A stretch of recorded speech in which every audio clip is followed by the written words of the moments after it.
Now the third element, which is the fundamental issue of knowledge. The Austrian school treats this epistemologically, that the undisputable fact that human knowledge always will contain aspects of lack of unpredictability and indetermination. This produces involuntary effects, and these effects cannot be calculated ahead of time. So there are limits for the Austrians and the capacity of the human brain that keep it from understanding fully the complexity of social and economic phenomena. The formal systems have certain rules as to how they work and behavior rules that cannot be determined previously. It's as the Spanish philosopher José Ortega y Gasset said, the eye cannot see itself except before a mirror. Since it's not possible to quantify all our knowledge, the Austrian school does not analyze markets in a state of equilibrium, but as processes, in a process of discovery and expression of knowledge that normally in the real economy are silent, hidden, spread out, and not connected, hoping that human intelligence, the subjective human intelligence, will exhibit them, organize them, and articulate them. This third nucleus hypothesis of the Austrian school for several people who study epistemology is the most important. However, we'd rather consider it equal to the first two, because we believe that it would be easier to highlight the interactions and interdependence between the three. This basic nucleus of the Austrian school is so important that it allows us to define economics as human action in the marketplace over time under conditions of genuine uncertainty. Now, the elements of propagation, or the elements of propagation. First of all, marginal utility. This is not unique to the Austrian school. This is the concept that was the correct answer, found in 1871, discovered separately by three different economists, which is the issue of value, which was defying people that were studying economic science since St. Thomas in the 13th century. 600 years after the Summa, Karl Menger, Walras, and Jevons, and the first in Vienna, the second in Lausanne, and the third in London, realized that the value of a good or a service is determined by its marginal utility in each moment of time. That is, that value depends on a simultaneous combination of utility and scarcity. So despite the fact that the concept is introduced in economic theory by all three of them, each one of them developed this concept according to their own convictions. Menger, the father of the Austrian school, had a subjectivist opinion.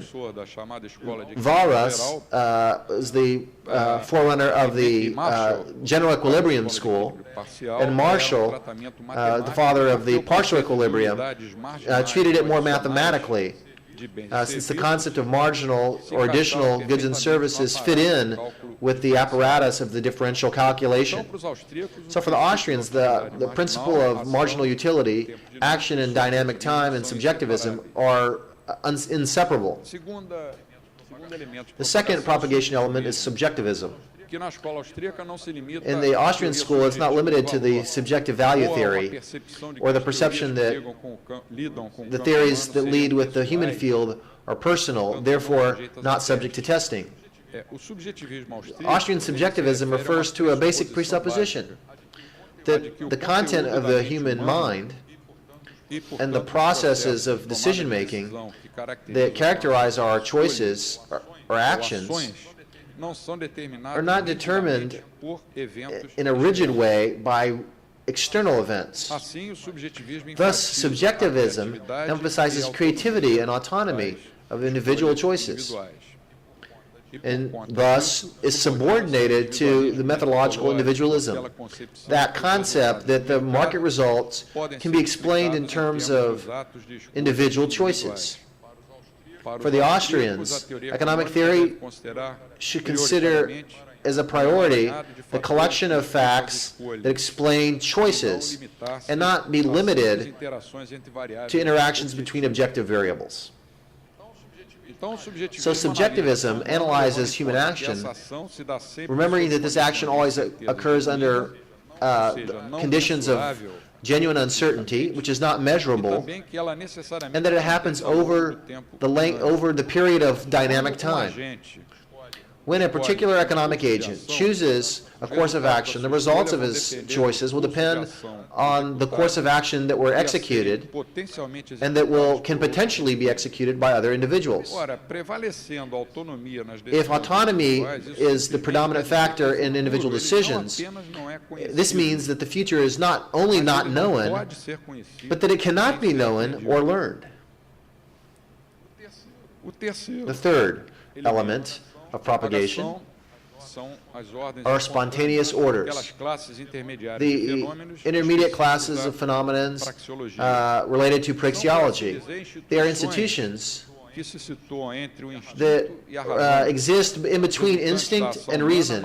They are a result of human action, but not the execution of any human plan or human design. The Greek thinkers looked at two different types of phenomena that correspond to the terms introduced by the sophists during the 5th century.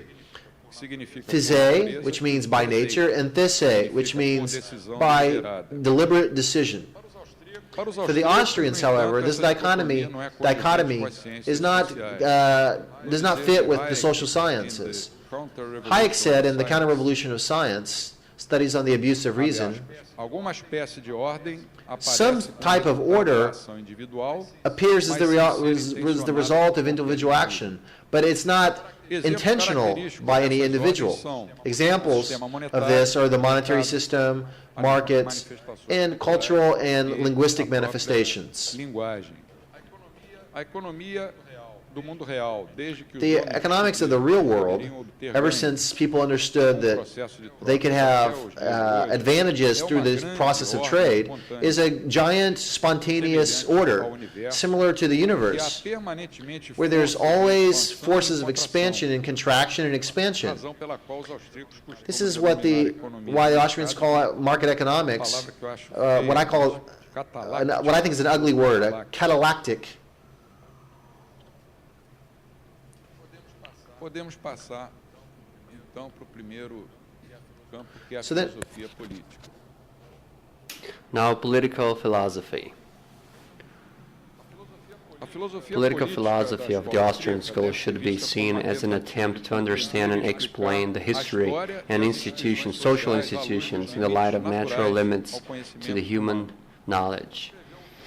As Raimondo Cubedo, Italian philosopher, wrote, history and social institutions often appear as an outcome of individual human actions focused on fulfilling subjective ends. Menger, Mises, Hayek, and other Austrians were not just economists that dealt with the world of politics or people who dreamt about a better world of an utopian bias. They were also thinkers that designed the theory of the best regime based on the design of the human action and on the nature of society. The beginning of the modern times was marked by the emancipation of economics from ethics and politics.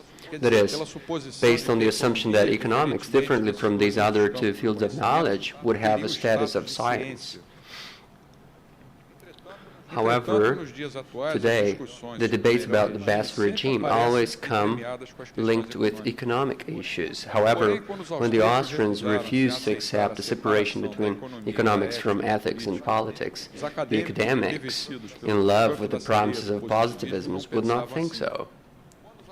When Austrians published their critique to socialism, warning that its adoption would end up generating chaos or tyranny, precisely because it would never be possible to bring together planning and freedom. These were lonely voices in the desert, as Saint John Baptist. In that first half of the 20th century, there was a general belief that the dangers pointed out socialism, pointed out by the Austrians, simply were not there, that the critique had only ideological motivations, and that it was a wrongly view of mechanisms that would enable growth of economies. And it's amazing that to the present day, after the huge failure of all socialist experiences, there is a predominance in the academic world, all over the world, of intellectuals that somehow have a socialist bias. Unfortunately, there are eyes that go much beyond Gasset's sentence, because these eyes just refuse to see, even before a mirror. And Brazil is an example of that, in Latin America in general, in the current time. Political philosophy is not a form of ideology and cannot be reduced to mere knowledge of history. And it's not just a simple expression of class struggle. Political philosophy, it's a philosophical challenge guided by reason and experience in search of the best political regime.